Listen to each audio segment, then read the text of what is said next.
So, first thing is good day. Good day, Bully. And, Man. yes, and you could give us your full name. My full name is Wayne Elston Petersen. But of course, people know me as Wayne Bully Petersen because my nickname is Bully. I just write down right here, right, Wayne E. Petersen. Yeah. Yes. And of course, next question, you could answer this, I would imagine, how you see fit to where and when were you born? You don't have to give, I guess maybe, yeah, I guess they're looking for exact Well, date and day and year and thing, but okay, you know, okay. sometimes I don't like to ask people the day of they bought and thing. I just prefer I, give me I, a I year, go, you know, I but go, you I, could give me I whatever. could give you the date. I can't give you the day, but I think it was Not on like a the Monday. day,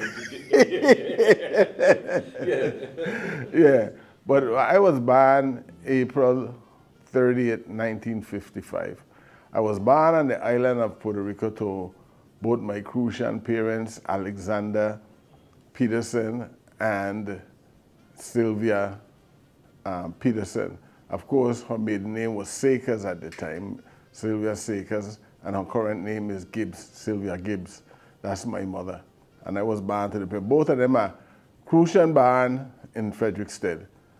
I was born over there because my father was serving in the military at the time, and I was an army baby, so I came over when I was about 4 years old. Just for sweet, you say your mother maiden name was Sakes. You spell it? Sakers, Sakers.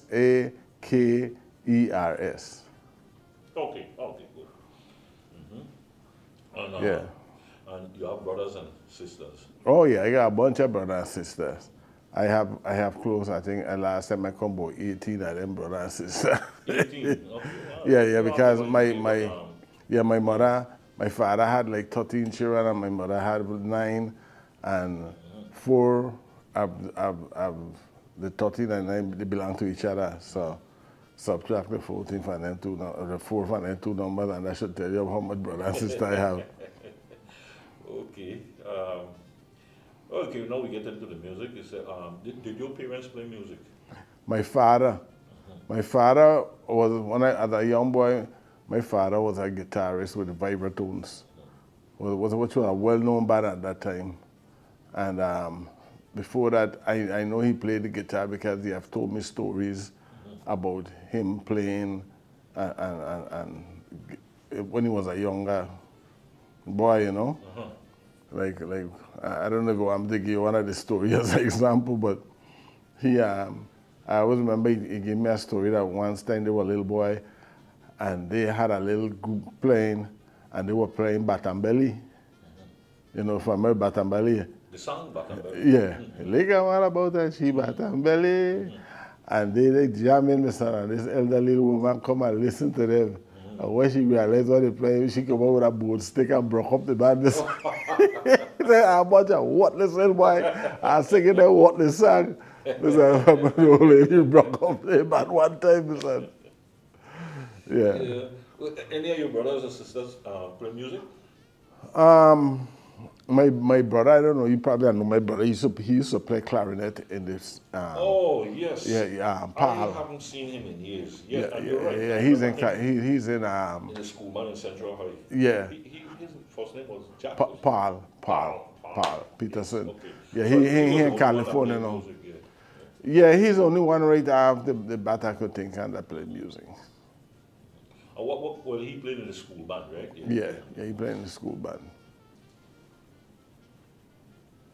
And of course, my grandfather also played was a Quelbe musician as well. He played with Fansa Knockout and with other bands too. He's been around for a while. So he's strummed the guitar. I remember as a little boy seeing him play and listening to him playing, right? And he had a style where he used to strum and hit the guitar like a drum. So he used to play your own keg. He used to play your own keg while he strum. Yeah. Okay. Your father, yes, that's your grandfather, Ruben Petersen. Yeah. Okay. I don't have have to add that in. Yes, I remember we went to, we were trying to do an interview with him one time. I think you were Yes. asking him some questions. I remember some years back. Yeah, we did go, and it's funny, I recorded that, but I ended up losing that recording in Hurricane, Maryland. Yeah, I had recorded.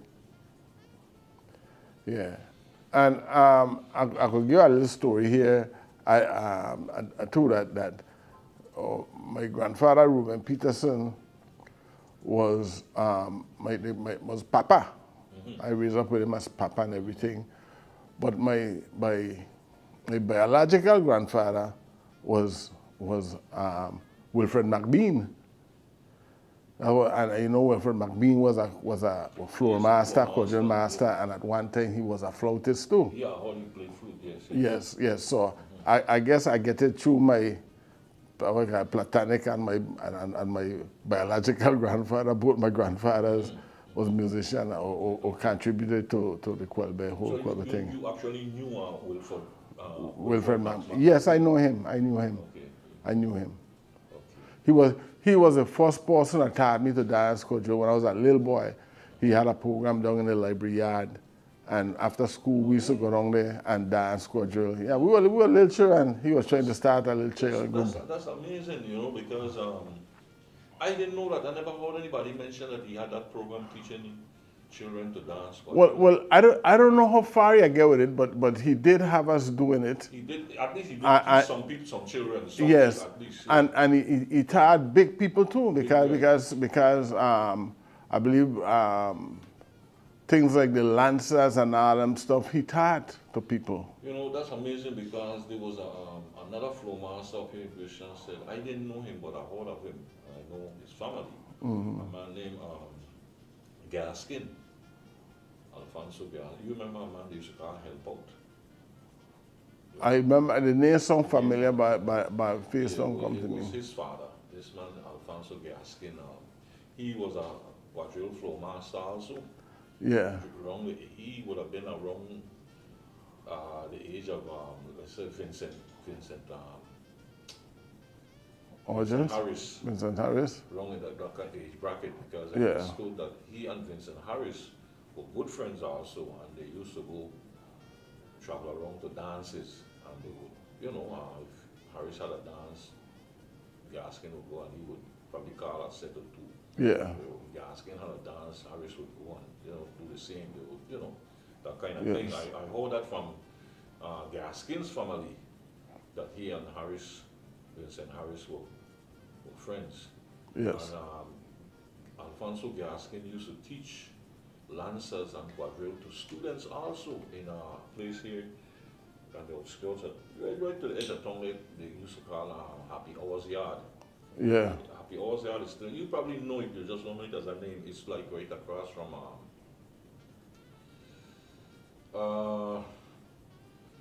you know where Jiffy Mart is? Yes. Well, you just go a little east of Jiffy Mart on the other side of the street. Over by what they call Western Suburb?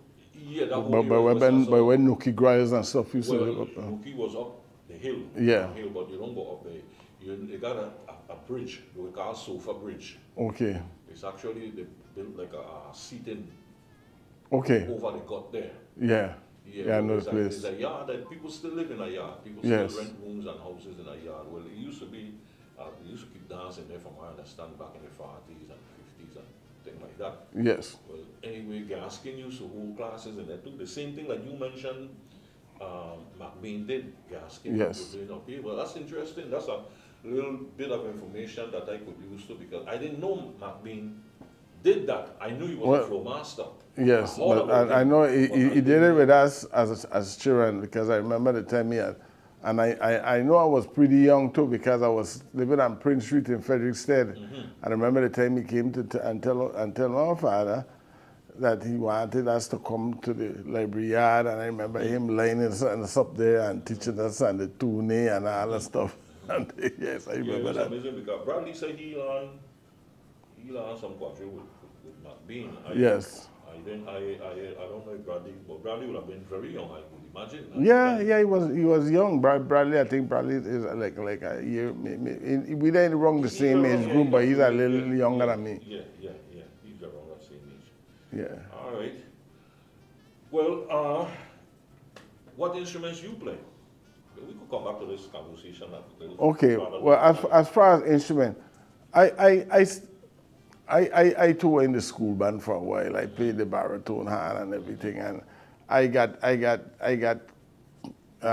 tied up in the popular music at the time, and I figured I never seen nobody playing a baritone hand in a band, so I think I dropped that. But I started out playing ukulele. Yeah, I can remember ukulele was a popular thing in that day. It was a thing where, and it's so funny with the ukulele, is each one used to teach one. Everybody played a ukulele in St. John here at the time. I mean, young fellows, almost everybody. Yeah, I mean it was like you could watch people and learn cards from each other. The one person I always remember teaching me a lot of the ukulele was Elvis Thomas. They call it Duke. Yeah, Duke was a younger boy than me, and I used to be there because I always loved the song of the ukulele. But then after that, I went ahead to I learned to play the guitar. The first time I strummed my guitar was with an elderly man. In fact, I was living in New York at the time. That's funny because he was a boarder with my aunt Marie Couchou, Marie Edwards. They call her Marie Couchou, and he was a boarder. Huh? Let me ask you, I'm going to interrupt that. I hear that term, I read that name already, Marie Couchou. Well, because no, Arthur Couchou. Oh. Arthur Couchou was from Frederickstead. He was that was my uncle. My grandfather, brother. He had one hand, and he used to work on a public work. So everybody know he has Couchou. So the name Couchou was from Frederickstead, and that was his sister, and that was my great aunt. Because I know James he sing a song there, and he sings something about somebody who could make them dumpling. But he saying Alice Couchou, so I don't know. Yeah, he said Alice Couchou, but you saying Marie Couchou. But they had I know Alice that probably they used to call that too, but yeah. Which was well, like I said, Couchou seemed to me, and it was in the Edwards family. They were Edwards. My aunt told me they used to call them Cane Rata. Oh, that's the Edwards. Yeah, I know them. The Edwards, yeah, because she always tell me she was from Cane Rata, and the thing was they call them Cane Rata because when they all of them get together, they'll go eat down half a cane piece. Yeah. Well, I know they had two sisters. They were like, I don't know if they were twins. Yeah. But to me, they had looked like identical twins. Yes. It was one they used to call Molly. Yeah. And the two sisters, they had lived in Basin Triangle when I was growing up, and then they moved to Kennedy Project.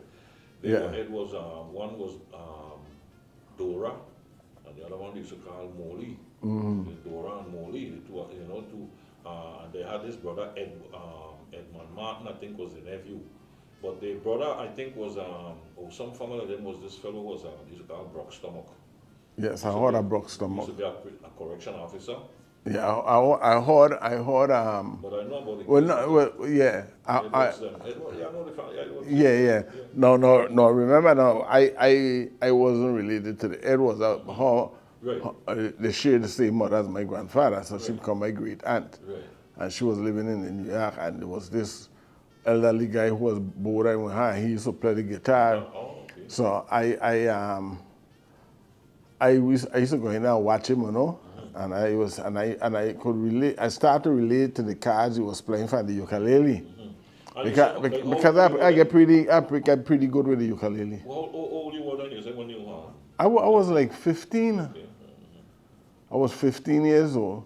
I made 16 while I was in New York.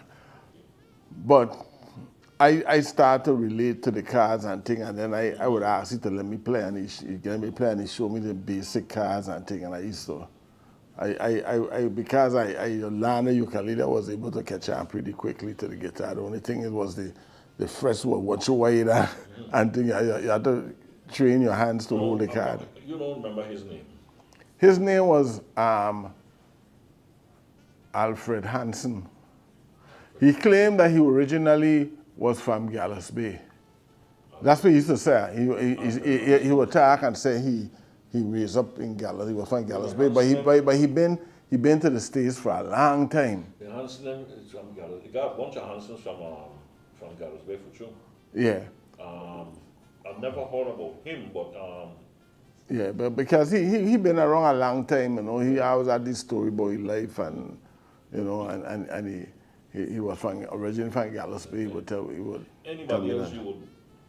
you would claim as a teacher who taught you to play instruments? Well, I'm gonna tell you, most of the time I was mainly self-taught, because what had happened is after a while I went and bought a guitar. I had bought a guitar from the Motor Brothers when they had the thing in the music store, and I would buy the music sheets, and I would watch the cards, the pattern of the cards, and learn to play music and learn to develop my cards like that. So that's how I learned to play. I really had the love for it. I would just like leave my guitar and the couch. So every time I come home, I always sit down there and I play. So by the time I had start my band, that was the first. I never played with no other band before. I had no other band experience, except for once. I had an experience one time where there was a guy came down. I can't remember his name, but they had put out an ad for musicians because he was putting on a musical play. Not Wally? No, not Wally. No, this guy's name was something Tyson, I remember. Because I remember that's how Elvis Pijo, he had played with a group. Elvis was a young fellow too, and he was getting into guitar, and I was playing the ukulele, and we formed the band for this musical. It was me, him, and another guy. I can't remember the guy, the bass guy. He was from Christian State. I can't remember his name at all. But we played music. We were the band for that musical play. A band named Sun People, something like that. That they played down in Frederick State. They went to up to Central High with it and stuff, and that was technically the first band that I played with. Okay. It was a temporary group to back up these actors in this musical. Okay. Yeah, and I play ukulele. Elvis Pijo played guitar, and this other guy played bass, and then some other guy played drums. But it was pretty neat. It turned out good. I had fun doing it. So I would imagine you do a little reading of music. You read at all? That's my biggest regret with putting down that big baritone hand. Oh, you drop back and you're reading. Yeah. I always that's one of my. If you ask me, one of the things that I regret in school, the decision I make was to drop out of band. Okay.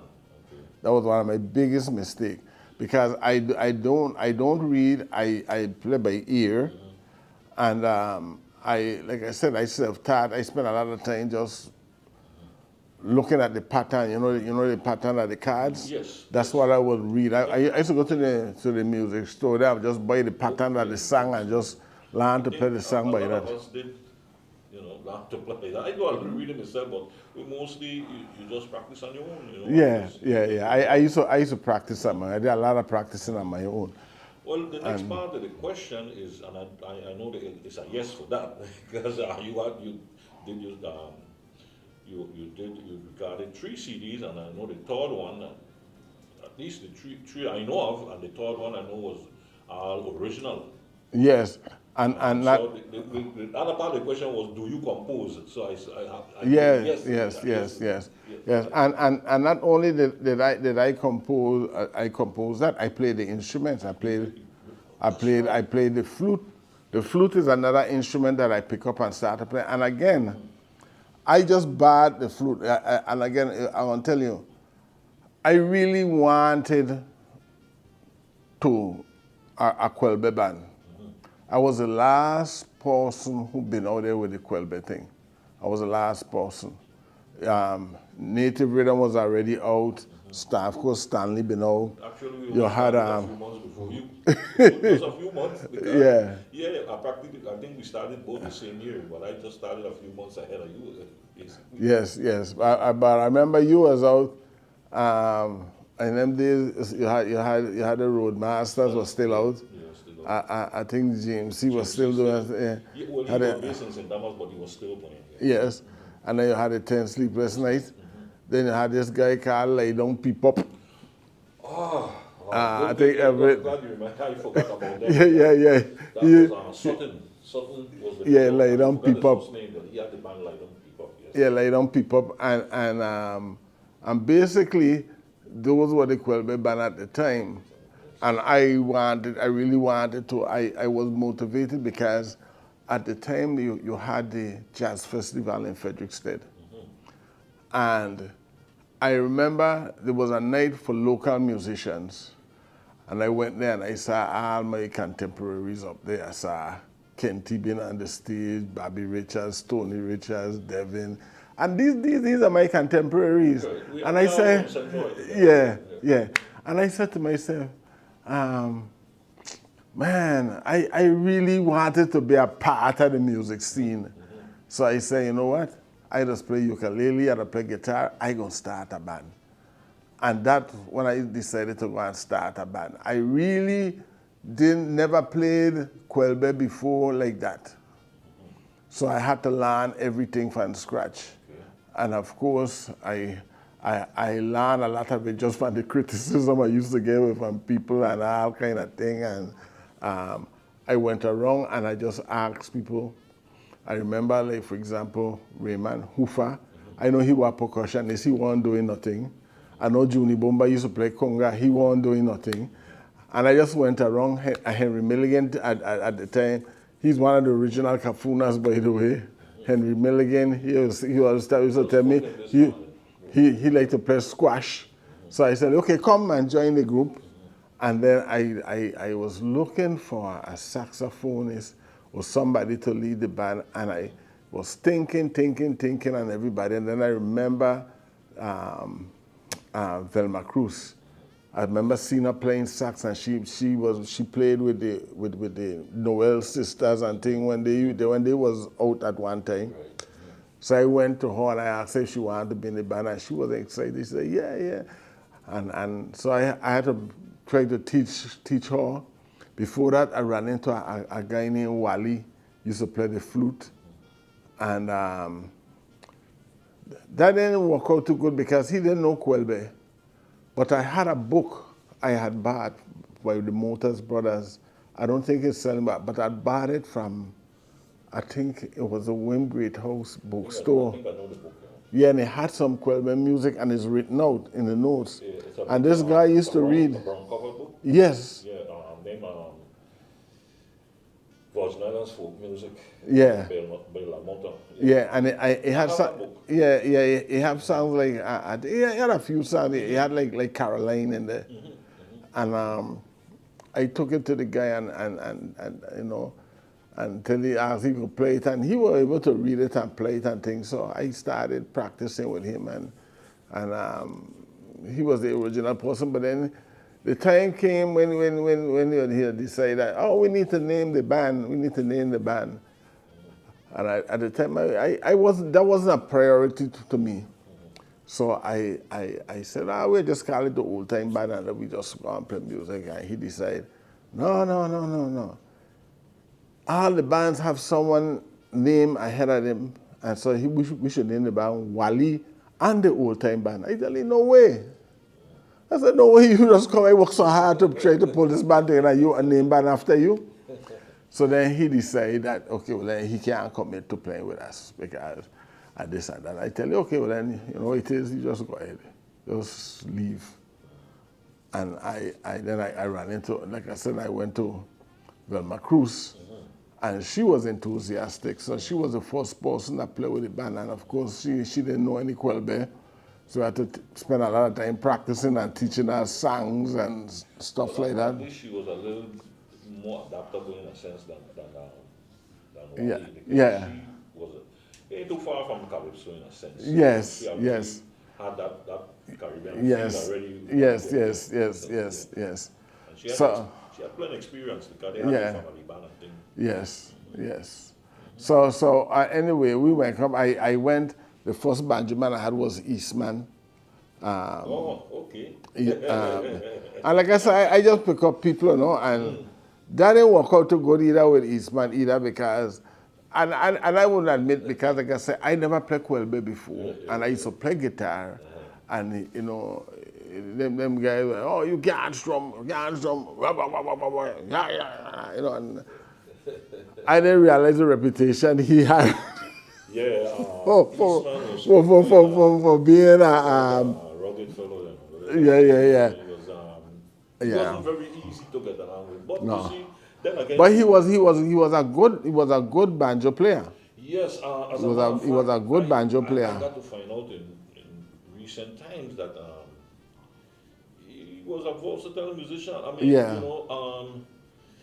Eastman was one of the earliest bass players. He played the upright bass, the Yeah. acoustic bass. And I you know, believe he said he played guitar at one time too. and I wouldn't doubt that he could play guitar because if the guitar and the banjo, Yeah, the fingering. yeah, the first four strings at least Yeah. would be the same.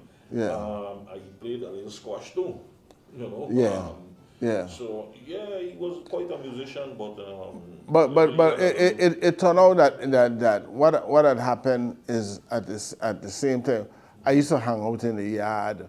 There was a big yard down in Frederickson where a lot of these guys like Chap and Fax and some of the older guys at least they were older than me and things, they used to hang out there and them I used to be drinking and that kind of thing. And I would go down there and play domino with them and things sometime and even cook in the yard with them. And one day, they were there and they started up some little musical thing. I said, I coming back, I went home and I bring my guitar, my ukulele, and I started to strum with them and down there. And we had a little bush band going. We had a party, couple of parties. I'll go down and just play a bush band and thing. And then when I decided to get serious, I said, look, I'm going to get serious, I'm going to start a band. And I could remember this was kind of funny. At the time, what's the name? around 1992. Yeah, 91, 92, someplace in that area. Yeah, 92, yeah. There was this guy, Clifford George, had a place on King Street, and he put out a poster that any band or anybody want to practice could come and use the place. So I said, hey, that's good. I said, oh, no, I got a place to practice. So I went down there and I tell them guys, and them guys come off in the yard, and I finally tell them, I said, look, I can't use everybody. I can't use all of you. I got to make a choice and thing, and I had to choose, the man cost me.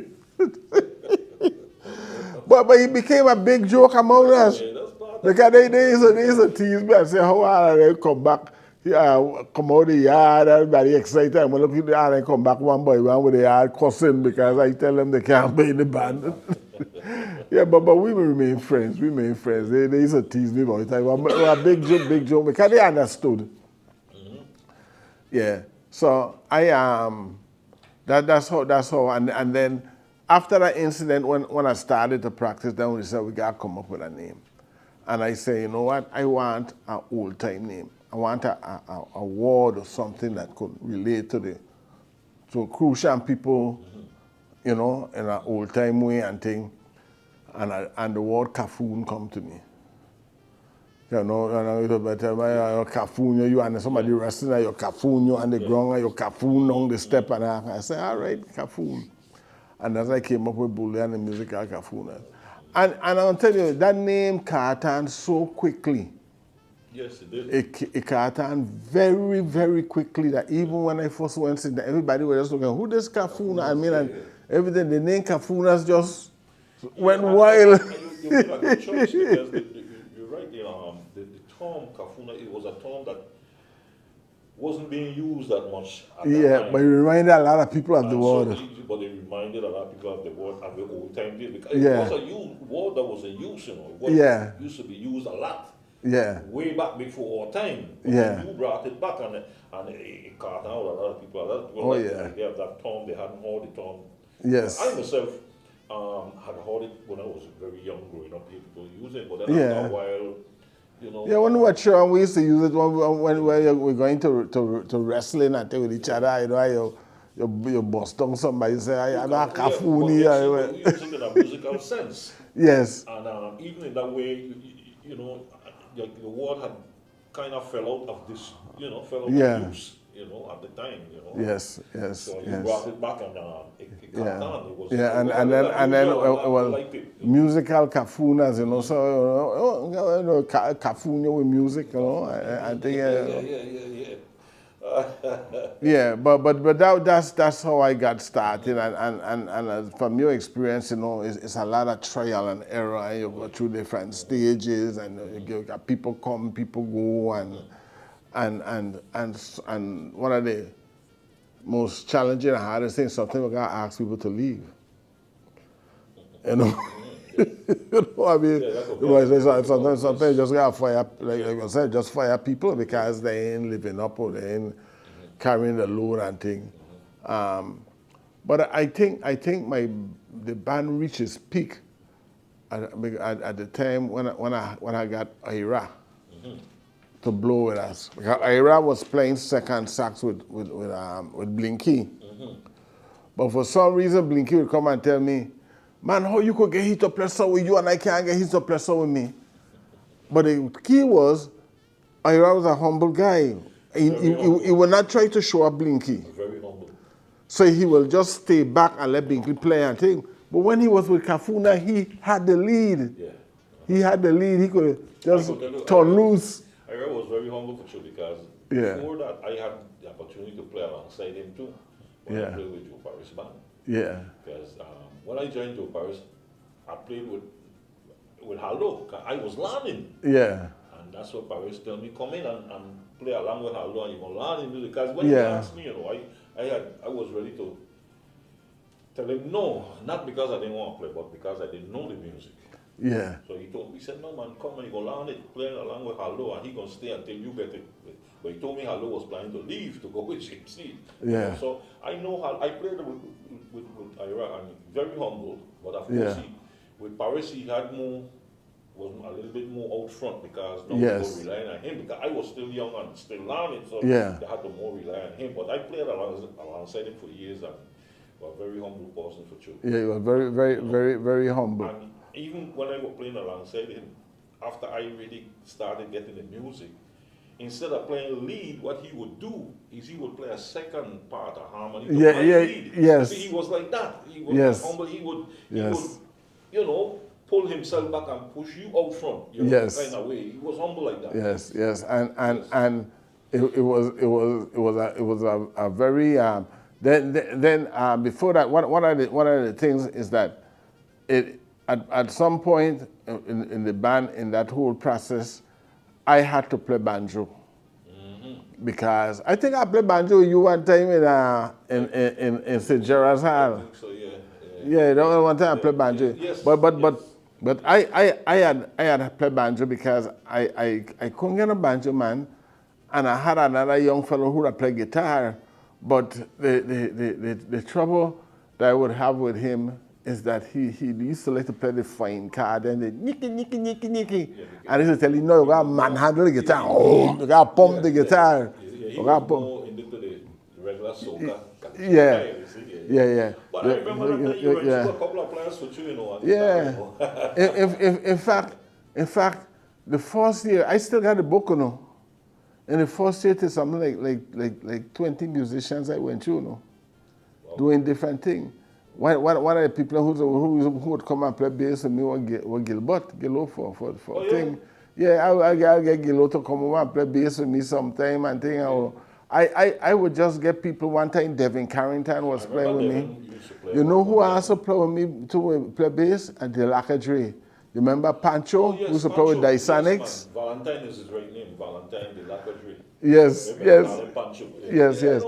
He had come and he had played, and he was very good because he used to encourage me and one of the things that that I had always wanted to do with the Quelbe is I know, like, for example, you're playing major cars, but I always said, man, I got 7 cars and minor cars I could fit in between them. And I would sometimes use all the cars in between, you know?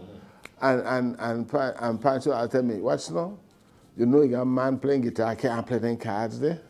And he would always tell me so, he always tell me, he always encouraged me and tell me, you're really good because them cards you're playing, I know I play, he tell me I play with people and they can't get that man cannot play those cards. But I never let it go to my head because, like I said, I learned to play. So I just feel it and know that these cars could go there. I used to get in trouble with Eastman for that because he used to tell me I using too much card. So I tried to teach him the card and he didn't want, I couldn't tell him nothing. See, most of the Quelbe musicians, most of those fellows were basically almost like you, self-taught, except that they didn't have the benefit of the books that you went and buy to learn the card. Yeah. Most of the time they didn't have that. They would learn by, you might show me a card. Yeah. And when I go home to meet somebody, he showed me another card. Yes. And that's how you learn, you see what I'm saying? But most of them, and I found that out when I was playing with Paris, that Joe was one of the more... Well, he was famous for his strum. He had a drive. But he had a drive. A little more progressive than the average Quelbe man, because he wasn't that progressive either. But he would play a little bit more card-wise than the average people, like Miller and James C. them. Miller and James C. them play basic. Just major to major to major to major. Basic stuff. And sometimes certain songs, I remember I even got Paris to play some challenging tunes, which and he didn't play the right cards all the time, but I didn't mind it. Sometimes he played the wrong card, but he found a way to make it work. Yeah. Because I remember I had him playing things like My Way. No, Quelbe bands don't usually play My Way.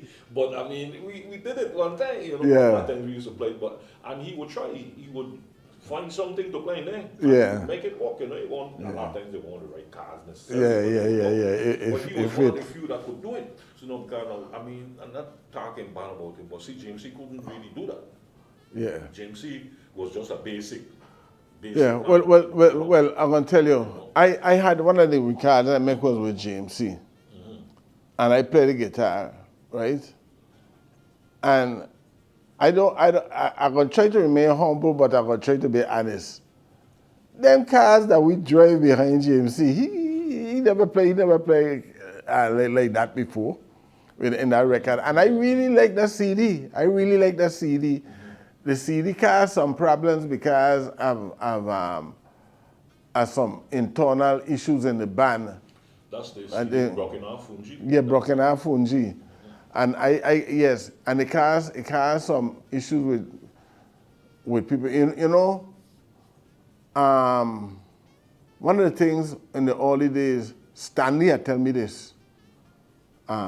Stanley for the Sleepless Night, he tell me, watch now.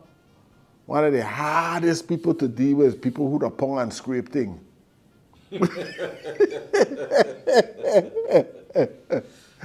Stanley had tell me, he said, one of the hardest thing are people who the pong and scrape thing because sometimes they are just like try getting the way of progress and thing.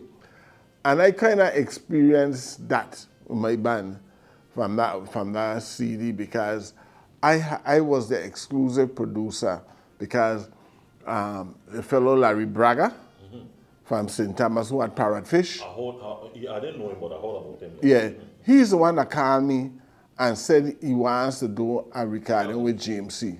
Because he said we need a new Quelbe CD to be out and this and that and everything.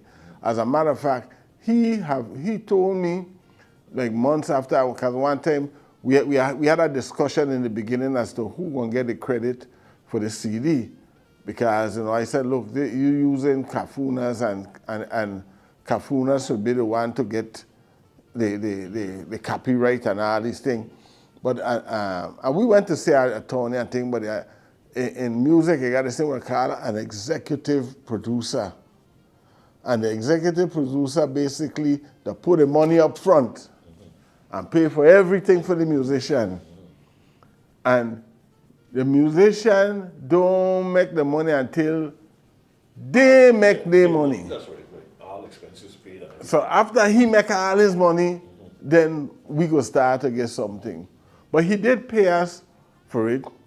And again, I was excited because one of the visions I had is I wanted to make a recording with just about everybody. I wanted to make a recording with Galloway.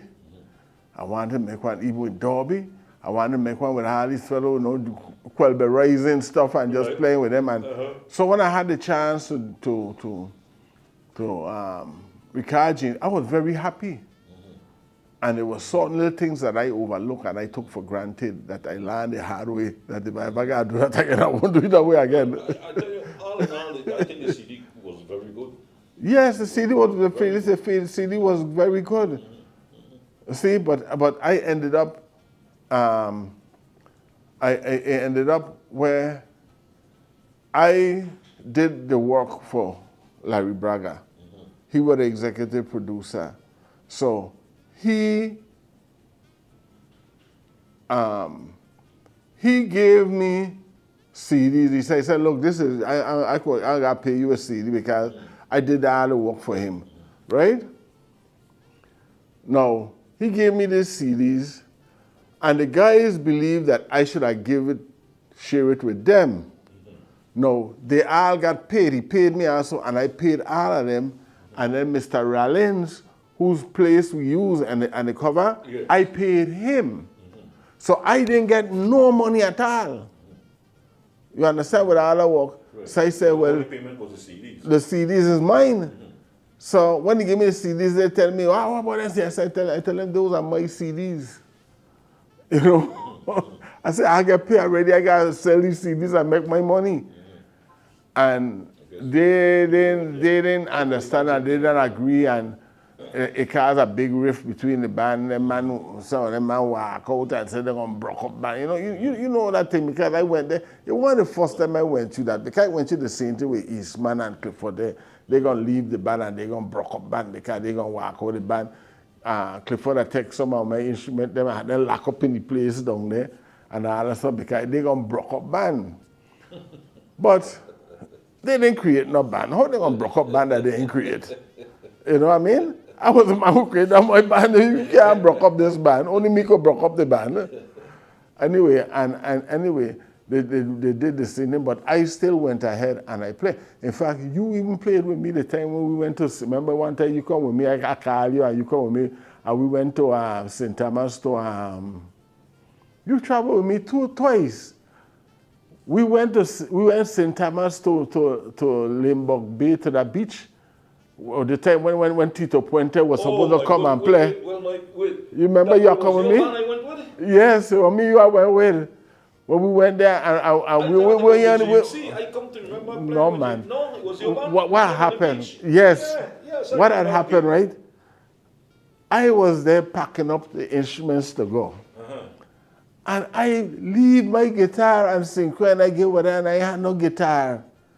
So we called James and I asked James to lend the guitar. So James brought his guitar and I play with James' guitar. And it was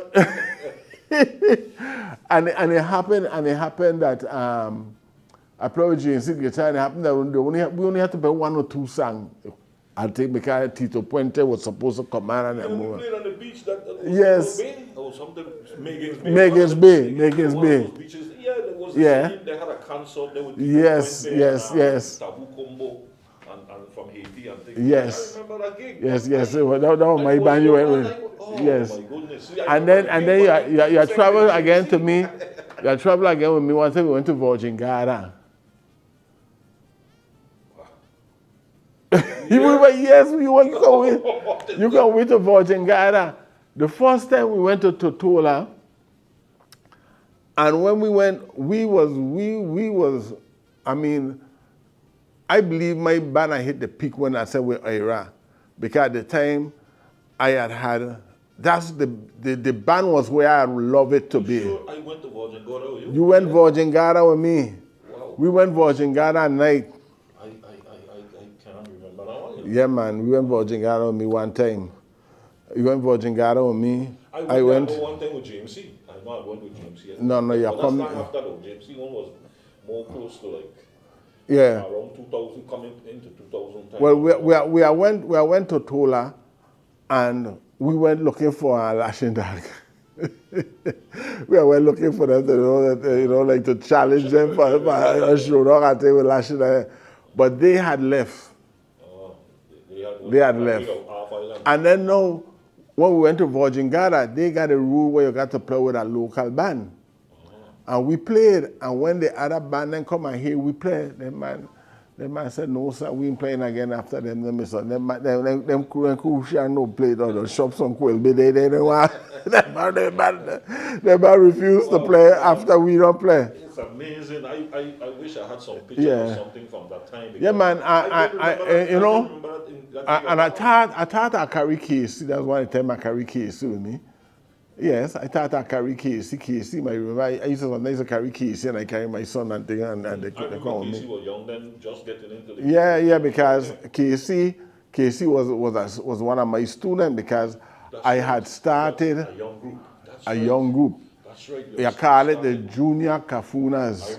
I don't remember the name, but I remember you started a young group right there in Mali project. Yes. Get some young children to play music. Yes. I remember that? Yes, I call them the Junior Kafunas, and when the big band take break, they used to come in and play. Okay.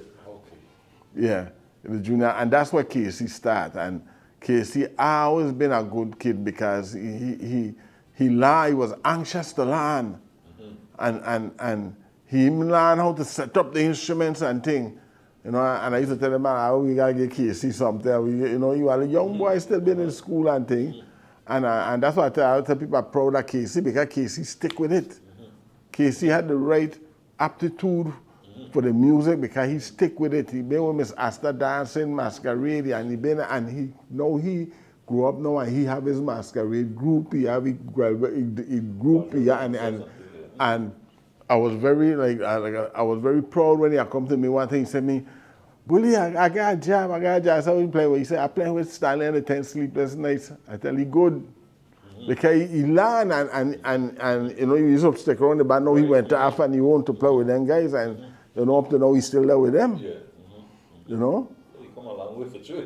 Yeah, he come a long way, Casey. Come a long way, man. And as a matter of fact, I understand he must have getting in trouble with another one of them dance group because he started teaching Lancers to his group, and he was told that he needed to get permission from this other group. Yes, and I got it.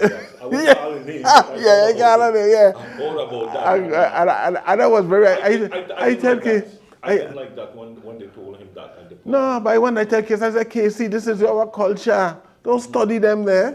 Yeah. You want to dance Lancers, you dance Lancers. Yeah. Well, he had begun teaching people. Yeah. This other person didn't like the idea that he was teaching and then doing it for free. See, Casey was doing it for free. Yeah. He wasn't charging anything. Yeah. Other person wanted to charge. Yes. This kind of thing. But anyway, yes, Casey came a long way, man. Yes. Casey came. And I feel very proud of it because whenever we started a little group, he came and he told me he want to play squash, and I used to teach you and thing. And Casey was destined for that band. The whole saving grace of the thing is that very same person criticizing end up jamming up with him. Yeah. Casey came out on top at the end anyway, Yes. Well, yeah, but another part of the band that I didn't tell about is how because remember one time I took one play banjo just to keep the band going. I was playing banjo. I remember when you played the banjo, yeah, I remember that too. Yeah. But what had happened is again, Edgy would always, when we call for Edgy, I asked Edgy would always come and play with me. Edgy, until he never turned me down. I was going to say, Edgy, man, I need a thing. I would tell me, I'm coming. He always come. I give credit for that. He always come to help us out. And then I was just saying, I know he wasn't the solution to the banjo problem because he would 10 Sleepless Nights. Right. But I remember one time seeing on TV, King Darby playing a banjo with 10 Sleepless Nights. He'd been in the front. And I said to Edgy, I said, Edgy, he, I didn't realize, but he was living in Derby Yard. He lived in Derby Yard. And I tell him, man, send Derby. He tell me, I'm going to send Derby for you and send Derby. And he sent Derby. And because we used to play every Sunday down by the battlefield. Because Hoofer had a thing. Now we just used to go down there and just play. Every Sunday. We didn't get paid. It was a fun thing. We used to go down there and we had got a little crowd, just to push the band. Right. And Derby came down and he said, I ain't played this thing in a long time and I really forget somebody. I said, that's all right, I'll show you. And the same pattern that teach me, I wrote them out for him. And I said, these is the card and the card progressions and everything. And that's how we end up playing with Derby. And that's how Derby ended up with the band and he been there ever since, So that was the solution. Then I could have focused more on just playing the guitar, because it's hard. It seemed to me it was harder to find a Quelbe guitarist than to find a banjo man. Because everybody could play the Quelbe guitar. That's one of the problems that I usually have. Yeah, everybody could play the Quelbe guitar, To show them. like Omar Rollins used to tell me, right? And he used to tell me, I tell you, gotta pump the string, Yeah. I don't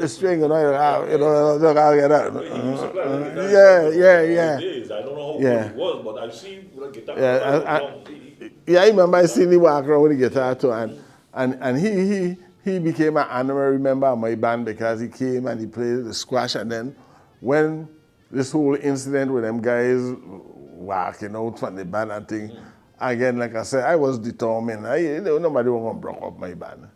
And that was one of the reasons why I ended up making that recording myself, because my goal was to get the band to the point where we could do that recording that I had to do myself.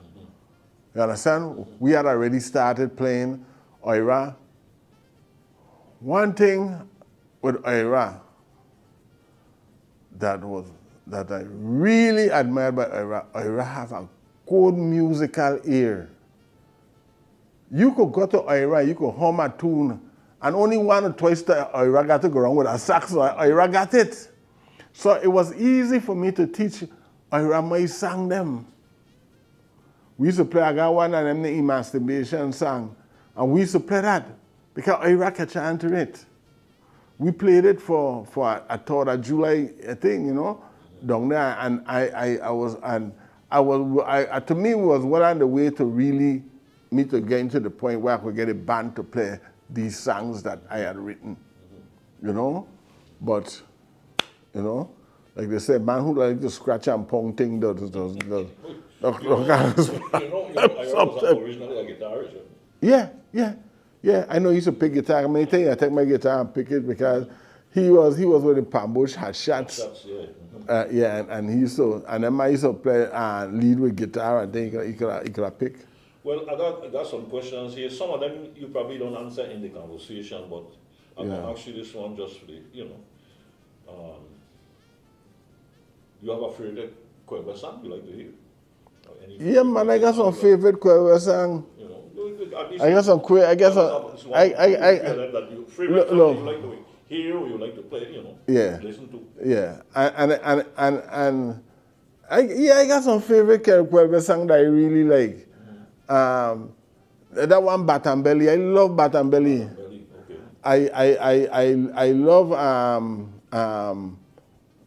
Silly Bell. Them I used to call them my song, but that one, girl, I make you do me so. Oh yeah. Yeah, the band used to call that. I play bully song free. Well, let me ask you something more. You know the lyrics to Silly Bell? Yeah. You know the lyrics? Yeah. I get it from Blinky. Because me and Blinky sing some lyrics to it, but I don't know if I had the Silly bell, you wind up silly bell, where you get timepiece to get a girl. Silly bell, you wind up silly bell, where you get timepiece to get a girl. No, he tell you timepiece. Yeah, you get a timepiece to get a girl. I have heard it as side piece, where you get side piece to give the boys. Oh, Well, here, I tell you, when I get I a can call it timepiece like to that. get the girl. You know, CD bell, oh, while on CD bell, where you get side piece for all the boys. I don't know. Well, I well, was well, trying to, well, that's well, just the reason he, why I asked you because I wanted to know he what it mean when they say well, side piece, when we talk about side piece, you know. yeah. Well, I mean, I guess that's one of the things gonna go fit, but Blinky had tell me we get a timepiece to get a girl because something to get a boy or something like because some gift or something, yeah, or something, but it was not. Anyway, I get it from Blinky. Yeah, I know a timepiece is a watch. And then the second part go it was a father and the son with the extra married man. When you get timepiece to get a girl. All the boys them know your name, but I love you just the same. When you get timepiece to get a girl. Now I learned it like that from Blinky. Understand? But I like Silly Bell. I like Silly Bell. Okay. Especially them part where they got a chain, man. It was a father. Yes. You know, and I like to play too because of the guitar. Because in that part, that's one of them part where I really get to pump the guitar string, you know. Yeah. And that part, boom, boom, boom, boom, boom, you know. And my grandfather tell me about pumping guitar string. And Mr. Raleigh used to tell me about pumping. That's why I used to pump because sometimes I do it, but Mr. Raleigh used to tell me, boy, I love this. I hear you pumping that G string there, Mr. You're pumping. You know? And that is I think is one of the Quelbe skills or the part of the Quelbe that's sort of dying out, you know, because most people just play the guitar and thing, but they don't really pump the string them and all them things. Well, I believe one of the things I come to believe that the style and that guitar style, playing Quelbe, the guitar, serve two purpose. You're not only provided the chords, the harmonic background, but you're also keeping time. Yeah, So yeah, the Ghanaian guys, when they would either when they play up or they play down, it was a Yeah. it was at the beat out. Jun, Yeah. jun, jun, Yeah. jun, jun. Yeah. It was right on the beat, keeping it was Yeah. also keeping time. You see. Yeah. I remember them guys they used no drum. yeah. You see? Yeah, they use the conga. When I first started, my band, I didn't that have the come in thing. late, you know. Yeah. That come in late. No, that gonna bring us to the next question. And I'll cut you there before you go into it. Let me just ask because I see that's Yeah. where you're going. What instruments, in your opinion, creates the Quelbe song? The real the steel, the squash, the conga. If you get in the going and like I said, the guitar, the drive with the guitar, the banjo, they all it's a conglomerate of rhythms that has come together to produce this nice, sweet, harmonic Right. drive. You know? But I think it's also mostly a percussive song, a percussion song. Yeah. Between the steel, the squash, Yeah. and the conga, but it was originally before the conga was the pipe. Those three instruments. Yes. No. The conga does play a role at the pipe. Right, exactly. So which is true. But I remember one time I was playing and I didn't have a steel person. And I ended up playing and I think something, then all of a sudden I think it was somebody show up and the steel started to play. And like the music went from here to there. It just lift. Yeah. You know what I mean? Yeah. With that steel just I said, yes, that was missing to just give it a brilliance. Take it up a notch, man. Yeah, that steel is important. And the thing with the steel, you have to ring the steel. And I find that some steel players again that choke the steel. Yeah, dumb the steel. Yeah. That dominant inside. Because you're supposed to lose. Try it. You see, that was I think part of the reason why them guys probably use the string so they could use the hold the steel and loose it. So the steel could ring. You see, if you hold the steel, it touch the steel, it's not gonna ring. Right. To ring, you gotta loose it at the same time, you know. Because when some of them man gonna get tired. Watch. One of the best steel player that ever played with me was Mr. Rollins, motor vehicle. Because when he played that stage, and he had some finesse, he said, come back with it. You know, He had some finesse and that steel. two of the best steel players ever here was Joe Harris and a man named used to play with Miller Brothers, Edney, Mr. Hubert Edney. Yeah. I don't know if you ever hear he play. No, I don't know. Edney, you remember him? Yes, he used to walk to the school. Dark man, sharp, not very sharp. But You never used to walk Clara Marco school? I think so. Yes, I remember Mr. Edney. Not Harris, no. Edney. Edney. Yes. Two Williams originally. I think that's the same Mr. Edney because I could Son was a remember postman. as a little boy, Mr. Edney and them band coming to school when I was a little boy. And I know Mr. Edney at Carl's.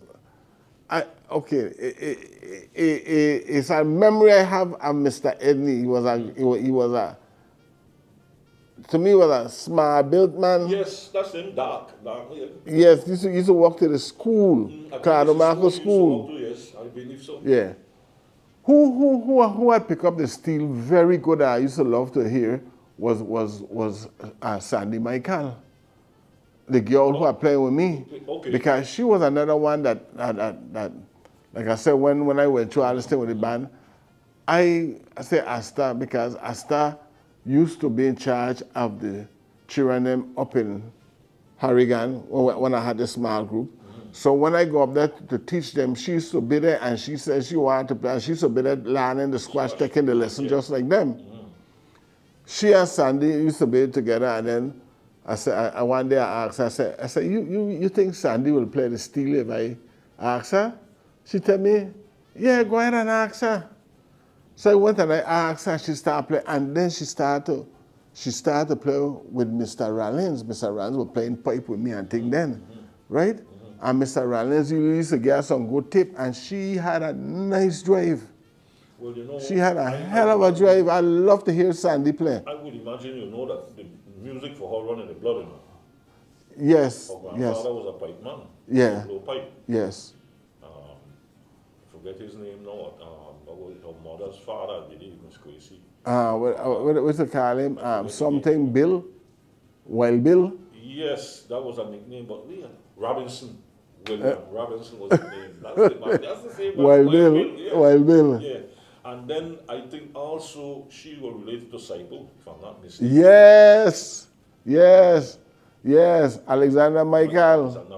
Yeah. Yes. And my grandfather tell me he is the man that write a bunch of Quelbe songs with man, a lot of the songs then, a lot of the used to sing, my grandfather described Saipo to me, he said, watch now, you can't do nothing wrong here. He write a song and you write on the spot. Yeah. Well, that's how my grandfather had described it to me. I believe my grandfather, right? Wasn't too, my grandfather was a police, right? Grandfather, yeah. On the maternal side, my mother's father, he had been a policeman here in Christian said, right? But he used to patrol the countryside too. But an incident happened in Christian said here between my grandfather and a fellow who was considered a bad man around town. Yeah. And Saipo made a song, a little thing about it. And because I remember when I was a little boy in school, people used to tease me about it, all the fellows and thing, and tease my uncle and my thing. Then the song that Matches I sing the time with the Matches, I got Ricardo with Matches singing something about the policeman something. Oh, no, not that one. But Saipo had make up this thing go like this, bossy down, talkie, boss down, coke man on the ground. When I follow wrong tongue, a bad man that used to call talkie. Yeah. Apparently, my grandfather had to go to him for something, had to go after him for something. Yeah. Probably something happened and talkie threw him down now. Yeah. And so if we used to play a pan. He used to beat the pan. He'd been around there, or probably hear about the incident, and he make up this little thing. And I don't think my grandfather had liked Saipo from that. You know, I don't think, after that, I don't think, he had liked him. But this is, I don't know how much time we have, but I want to move on. Right? How much more questions do you have? We got a whole bunch, but some of them he already answered them because they overlap, So some of them you overlap. got actually a wrapping up question. Yeah. Well, I will say this here. Well, I'm on. Skip around here. Just quickly, I will say, you have any favorite musician, Quelbe musician, by instruments? According to instruments. You remember during the time when the showdown was Blinky and Haldo? Not really, but I'm playing the hard with the three of them already. Four Yeah, of them, yeah, Blinky, but Haldo, and anyway, Myra. the discussion used to be in the fight was who better than Blinky and Haldo. At least that was the contention that used to be going on, Right. you know? But I've always been a fan of Blinky. For some reason, I always like Blinky because he was strong and he had this strong way of handling the saxophone, you know. I always like Blinky. Very aggressive way of playing. Yeah. I've always liked Yeah, Blinky. yeah. Blinky always been one of my favorites, Quelbe Music-wise, saxman. Haldo was clearly the superior man. Yeah, that's what he said with the nose and everything. But when it comes to the Quelbe music, Blinky had the Quelbe song and the style down pat. I would say Yeah. Ira too. Yes, Ira had it yes. too. Haldo Yes. had to kind of learn it, but Yeah. even when you listen to Haldo, you're still hearing a little bit of the jazz and the Latin. Yeah. God, that's what he was in New York for years. He was trying to come up with that kind of thing, you know. Okay, all right, good. Yeah. And okay, all right. One little quick question, I think could see if you could answer it. This could take a whole page to answer, but see how has Quelbe music changed over the years? How has it changed? How it changed? How you see the music have changed, you know? At least starting from the time when you start to even now. Because from then to now, it had some changes. I mean, by the time you came along and I came along with it, it had changed up too. But and even now, it got more changes. Well, to be honest with you, I thought that when I started playing Quelbe, I brought some change just by the different cards. Like I said, I used to add in all the seven cards and the minor passing cards and all them things. I thought that was a change that I had brought into it. Okay, good. But for right now, to be honest with you, I think it kind of stagnated. I think, and I think we really need new Quelbe. We need to create hits. We need to bring Quelbe music like everybody talking about it, just like how you start about your grandfather make a song and everybody talk about it. This is what we need to think. I think at one time, I remember back in my father's days, it was happening, because I remember when that song come out, the butcher that drink cow blood. Oh, the butcher and the politician. That was a big deal. Yeah, that was one of That the was a big hit. I hear my father them talking. Yeah, that was a big hit. That Edgy wrote that around 1970, 71, around that time. Yeah, it was a big hit. My father and everybody talking about this and it's big. And I think we need to do that. We need to try to do that because in every other genre, you have hits. You have new stuff that come out, The thing is, and you know, what's you get still, you just stay in the past. One of the things that somebody had tell me, he said, you know the trouble with Quelbe music? He said, well, he said, I could go to listen to a Quelbe band and everybody gonna play the same thing. I hear the same thing, no matter I go to this one, I'm play the same thing. Well, that's why one of the reasons I try to concentrate on some songs that people haven't heard in years. At least, not just the people around that haven't heard these songs from years back. But yes, you're right. But the thing is this, how to capture that authenticity and make the Quelbe them song as authentic as how their song is about, a modern Quelbe song. See, because the thing is that I find that there's some people have tried things like that, but I find that they mix so much, they make it so modern that they don't really sound that authentic Quelbe song, like too much calypso in it, in a sense. Well, want me to tell you something? That's just my opinion. You know, I really enjoy playing Quelbe. I really would like to see somebody blow pipe and play. I like the old time thing, you know. I love that old time song with the pipe, and that's why I used to enjoy playing with Mr. Rollins. Because when Mr. Rollins come, because originally, when I wanted to start my Quelbe band, that's the kind of band I wanted. I wanted somebody with a pipe and everything, but of course in them days nobody want pipe. And then everybody had the reputation when you're blowing pipe, you want to give a big seed.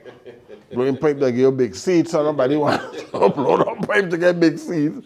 So, and they got a good point, you know, I tell you, the few men that I know used to blow pipe, they all had big feet too. I don't remember, but there's some truth But, to but, it. but maybe it's a strain, kind of, Maybe you know. it's a strain, It be, what people call big seed is actually a hernia. Yeah, Where the installation come down into the scrotum. You know, but long ago people like to say, nowadays them doctor could go and patch you up with that, man. Ain't gonna be such a taboo like long ago. Oh boy. Well, Yeah. okay. This a little funny question here. See how you could do this one. So you got to wrap up. Okay, this is the last one. If Yeah. anything, we probably scheduled to see if you are available to come another time.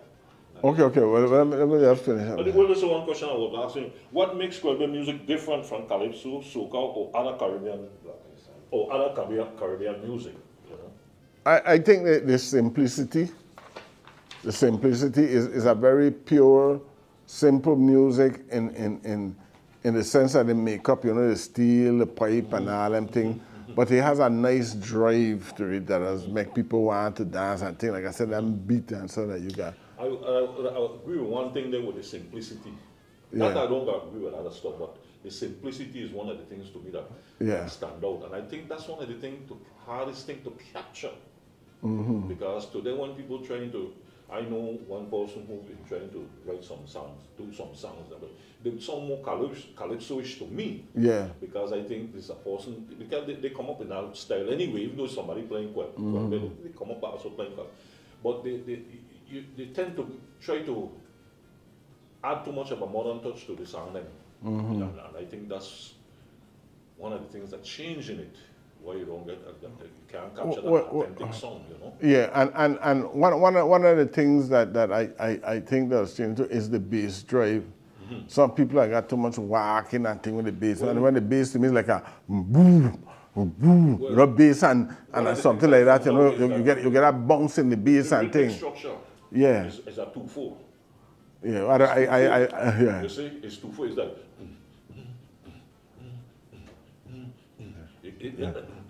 Boom, boom, boom, boom, boom, boom, boom. Yeah.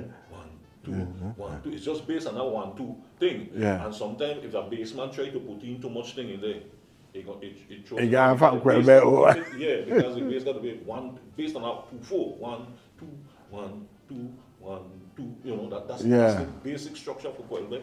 Yeah. I realized that it took me a long time. A lot of things I learned about it took me over 20 years to learn these things about Quelbe music. As simple as the music is, but it took me that long to really tune into it and catch. You know something my father told me? One time I was angry about something. I was talking to my father. I wasn't vexed with him, but it was a conversation. And I was telling him, I said, you know, sometimes we just think everything's so simple. No, I mean, look at Quelbe, it's so simple. You know? And my father said to me, it must be simple, yes, but you got to know how to play it. Yeah, yes. You got to know how to play it, and that's the key. No matter how simple, you got to know how to play it. I would put it this way, there's a complexity within that simplicity. Yeah. You know? Yeah. But he's right. Yeah. It's simple, but you got to know how to play it. Yes. Because there's a particular way to play. And Yes. I have tried to impart that to a lot of fellows. A lot of fellows want to come here and just play anything. But Yeah. so, No. like that. It's a particular, just like reggae or Latin. There's a particular way to play the music, and people overlook that with Quelbe because it's so simple and figure, oh, then you could just knock up anything or just do anything. No, the music is, it got a way to play the music. Yeah. There's a particular way. But Bully, I think it was a good. But could I just close with one thing? Absolutely, yeah. One thing. Close it up. Yeah. I want to say this, right?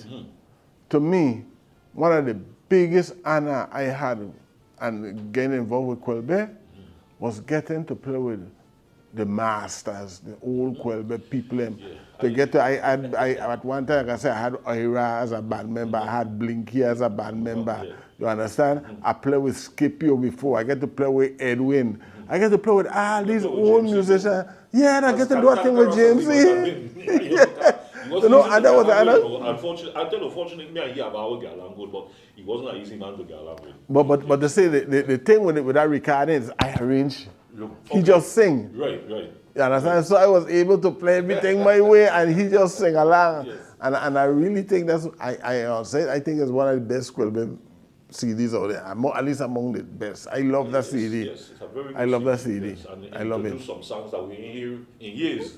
And some new one too, because and like my first CD what we did, we played like say some kind of, and why we used to call it Quelbe them, you know, take them and just make them into Just a Quelbe. few weeks ago, somebody mentioned to me how they like the version of from that first CD, Down Mexico Way. Yeah. Yeah, we Quelbe and that one there in the broken half Fungi with James C. What is on the block? That one. Yeah, Somebody mentioned it to me. when what's the name had the show on St. Thomas, man, and St. Thomas, I love that thing. This asked for it all the way. And you know who brought that song to the band to Quelbe, right? King Derby. Oh yeah? Yeah. I thought I was thinking all the time it was Iran. No, they were King Derby. But I said that's the thing. I brought the other one, the one I call Aruba. There